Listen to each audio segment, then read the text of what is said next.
La política en la Biblia. ¿Qué dice la Biblia sobre la política? Introducción.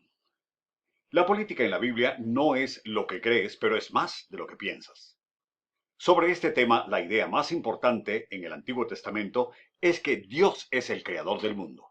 De ese hecho viene una idea que no suena política a nuestros oídos, pero lo es. Yahweh reina, dicen los Salmos 93, 97 y 99. Eso quiere decir que el Señor gobierna los derroteros de todo cuanto hay en el mundo, la naturaleza, los animales y ciertamente los seres humanos y sus instituciones, como se revela desde Génesis capítulo 1. El trasfondo. Era importante afirmar el gobierno de Dios sobre todas las cosas porque en el mundo antiguo se creía que un panteón de dioses controlaba los distintos aspectos de la vida, la lluvia, la fertilidad, la vida del rey, las guerras. Eran creencias paganas pero muy generalizadas, de modo que el mensaje de la Biblia es una polémica para afirmar que esos dioses, sin moral, sin idea del bien y del mal, ni oyen, ni ven, ni sienten y no existen en realidad. El término reino de Dios no se usa en el Antiguo Testamento, pero significa que su poder es patente en la ciudad, el mar y en la montaña. Esta presentación la haremos en 4 partes. Primero hablaremos de cómo estudiar un tema en la Biblia. Luego hablaremos del gobierno antes de Israel. Luego el gobierno de los hijos de Abraham y sus tiempos y finalmente del gobierno bajo el juicio de Dios. Empecemos con la primera parte, cómo estudiar un tema en la Biblia. Bueno, se empieza reconociendo la etapa de la historia bíblica en la cual nos encontramos. El Antiguo Testamento lo dividimos en antes y después de Génesis 3. Luego avanzamos en antes y después del llamado de Abraham. Seguimos con antes y después del Éxodo y de la entrega de la ley. Finalmente, antes y después de la monarquía. Claro, cada etapa tiene sus rasgos y por eso es que hacemos la distinción. En el Nuevo Testamento vemos las cosas según se trate de los Evangelios y la vida de Jesús o en la vida de la Iglesia que incluye el libro de los Hechos. ¿Qué significa todo esto? Que la Biblia presenta diversas épocas que no podemos tratar como si fuese una fotografía. Las doctrinas de la Biblia se han de entender en su vitalidad histórica. Hay diferentes instituciones, costumbres, se amplía la verdad revelada y todo eso es parte de lo que se debe considerar al estudiar un tema en la Biblia. ¿Cómo entendemos el poder en la Biblia? Solemos hacer distinción entre instituciones y principios.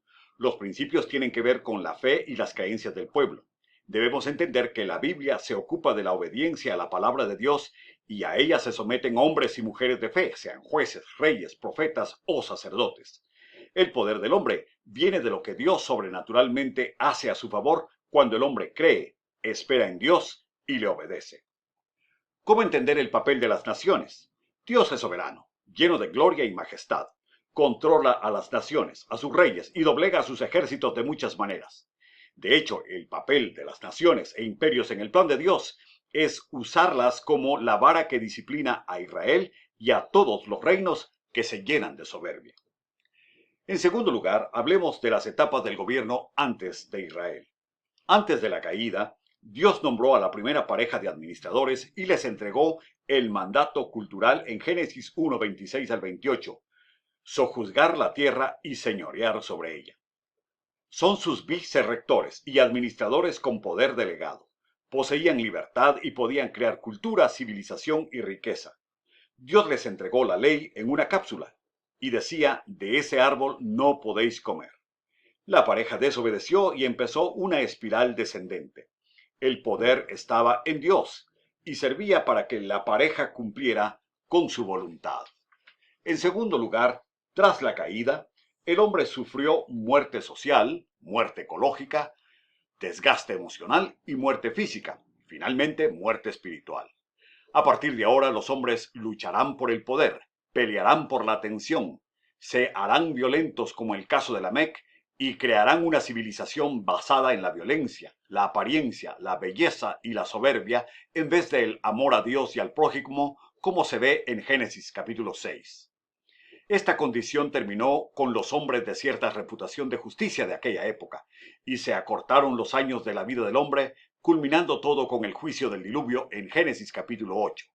El poder está en la rivalidad humana. Después del diluvio, el nuevo principio con una nueva humanidad también fue un fracaso. De nuevo los hombres de reputación de justicia usaron su poder e influencia para rebelarse contra Dios. Usaron la tecnología de ladrillo para hacerse una torre cuya cúspide llegara al cielo en Génesis 11. Génesis 10 presenta a los descendientes de Sem, Cam y Jafet, y uno puede concluir, según Deuteronomio 32, versículos 8 a 9, que estas naciones de Génesis 10 son realmente idólatras porque están entregadas a dioses paganos. El poder lo usa el hombre para rebelarse contra Dios y destruir a su prójimo. El gobierno de los hijos de Abraham. Los patriarcas.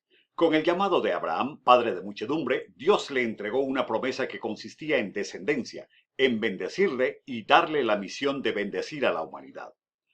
Sus hijos se disputaron el poder y el derecho a la bendición de los padres, y la envidia condujo a vender a José, hijo de Jacob, quien a la postre terminó siendo el segundo en el mando en Egipto. El poder de José era administrativo sobre un gran imperio. Abraham fue el padre de la nación y representante de Dios. A esta posición se le llama teocracia. En otras palabras, el poder es de Dios. La liberación de Egipto, el Éxodo. 400 años en Egipto hicieron que el pueblo fuese una amenaza para el imperio. Los egipcios los oprimieron con trabajo, mataron a sus primogénitos varones y el pueblo clamó por liberación. Dios les escuchó y puso al frente del pueblo a Moisés, un hebreo, hijo adoptado de la princesa egipcia, para hablar al faraón. Hizo trabajo de juez, libertador y miembro de la teocracia. El objetivo de la liberación es político para los egipcios, pero no para Dios. Él dice a faraón: deja ir a mi pueblo para que me rinda culto en el desierto. Dios derrotó a faraón, a los dioses egipcios y liberó al pueblo. Les entregó la ley, que es un pacto con Dios para que vivieran en santidad, y les confirmó la entrega de la tierra.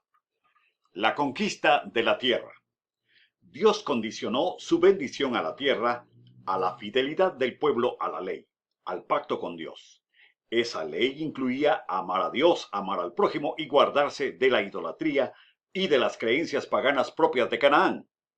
En la tierra que Dios les daría, en Canaán, había una deidad oficial en toda la región, cuyos ritos eran tentadores y perversos. La deidad se llama Baal, y las prácticas incluían la prostitución sagrada, la creencia que la agricultura dependía de esos ritos y de los sacrificios de infantes. Por esa razón, Israel debía sacar y exterminar a los moradores de Canaán porque serían un cáncer moral para Israel, y Dios les había guardado paciencia por 400 años. Etapas del gobierno en la tierra. El fracaso moral del pueblo.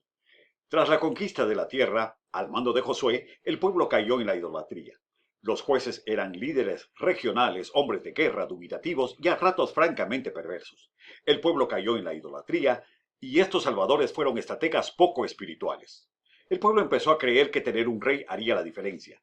Los libros de Jueces, Ruth y Primero y Segundo Samuel tienen este fracaso institucional en mente. Es claro que la vida de la nación no depende de instituciones, sino de convicciones internas, y están por averiguarlo de la peor manera. El fracaso de la monarquía. El pueblo pidió un rey a Samuel, que significa un rechazo de Dios como su rey. Ese rey fracasó, pero no solo el rey que pidieron, Saúl, sino también David y eventualmente Salomón. Primero de Reyes capítulo 12 relata la división del reino en dos regiones, norte y sur, en el año 931 a.C., por la idolatría y paganismos de Salomón. Es obvio que estos reyes guerreros confiaban en sus instituciones, en la guerra, su armamento, y tomaron muchas mujeres, cosas que Dios había prohibido explícitamente en Deuteronomio capítulo 17. La fidelidad al pacto y el arrepentimiento predicado por los profetas es la vara de medir a los reyes y especialmente a Israel. No hicieron lo que Dios recomendó a los reyes, hacer una copia de la ley y vivir bajo sus preceptos. En Segundo de Reyes 17, el norte se va a la cautividad a Siria tras 209 años de reyes paganos y no davídicos. Año 722 a.C. La misma suerte corrió Judá por su idolatría y abandono del pacto. En 586 a.C., 345 años después de muchos malos reyes y algunos pocos buenos, Dios los envió cautivos a Babilonia, como los profetas habían anunciado.